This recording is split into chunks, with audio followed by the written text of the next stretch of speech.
చిరుతో okay, పవన్తో భేటీ ఎప్పుడు? సంధ్యా theatre తొక్కిసలాట ఘటనలో బన్నీ అరెస్ట్ అయ్యి బెయిలుపై విడుదలైన తర్వాత చాలామంది టాలీవుడ్ ప్రముఖులు అతడి నివాసానికి వెళ్లి పరామర్శించారు. నిన్నంతా ఆ పరామర్శల పరంపర నడిచింది. ఈ రోజు అల్లు అర్జున్ స్వయంగా చిరంజీవి ఇంటికి వెళ్లడం ప్రాధాన్యం సంతరించుకుంది. డ్రైవర్ను కూడా తీసుకువెళ్లకుండా తనే స్వయంగా కారు నడుపుతూ భార్య స్నేహారెడ్డితో కలిసి చిరంజీవి ఇంటికి వెళ్లాడు బన్నీ. చిరంజీవితో కలిసి భోజనం కూడా చేసి తిరిగి ఇంటికి వెళ్ళిపోయారు. అల్లు అర్జున్ అరెస్ట్ అయిన వెంటనే లాయర్ నిరంజన్ రెడ్డి రంగంలోకి దిగారు.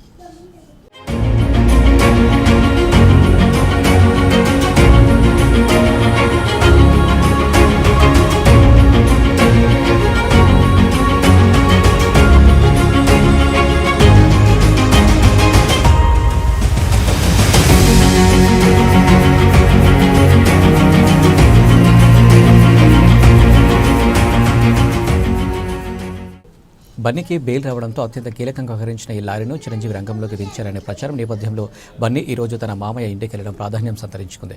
కేసు గురించి వీళ్ళు ఏం మాట్లాడుకున్నారో మనకు తెలియదు, కానీ ఇద్దరి కలయికతో కాంపౌండ్ హీరోల మధ్య ఉన్న గ్యాప్ కాస్త కవర్ అయిందంటున్నారు కొంతమంది. ఈ మధ్యకాలంలో మెగా కాంపౌండ్కు దూరంగా జరుగుతూ వస్తున్నాడు బన్నీ. ఎప్పుడైతే ఏపీ ఎన్నికల టైంలో వైసీపీ అభ్యర్థికి మద్దతుగా వెళ్లి ప్రచారం చేశారో అప్పుడిక చీలిక స్పష్టమైంది. ఆ తర్వాత పలు సందర్భాల్లో పవన్ను మెచ్చుకున్నాడు బన్నీ. తన సినిమాకు టికెట్ రేట్లు పెంచినందుకు కళ్యాణ్ బాబాయ్ థ్యాంక్ యూ అంటూ స్పందించాడు కూడా. అలా గ్యాప్ను భర్తీ చేయడానికి ప్రయత్నించిన బన్నీ ఈరోజు చిరంజీవి ఇంటికి వెళ్లి మరింత చొరవ చూపాడు. బన్నీ అరెస్ట్ అయిన వెంటనే చిరంజీవి తన షూటింగ్స్ను అన్ని రద్దు చేసుకుని బన్నీ ఇంటికి చేరుకున్నారు. అయితే అప్పటికి బన్నీని పోలీసులు తీసుకువెళ్లారు.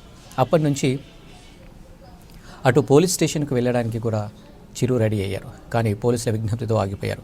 అలా తన కోసం తెర వెనుక చాలా చేసిన చిరంజీవికి థ్యాంక్స్ చెప్పేందుకు బన్నీ స్వయంగా ఆయన ఇంటికి వెళ్ళాడని అంటున్నారు. అయితే ఈ మొత్తం ఎపిసోడ్లో మరో భేటీ మిస్ అయింది.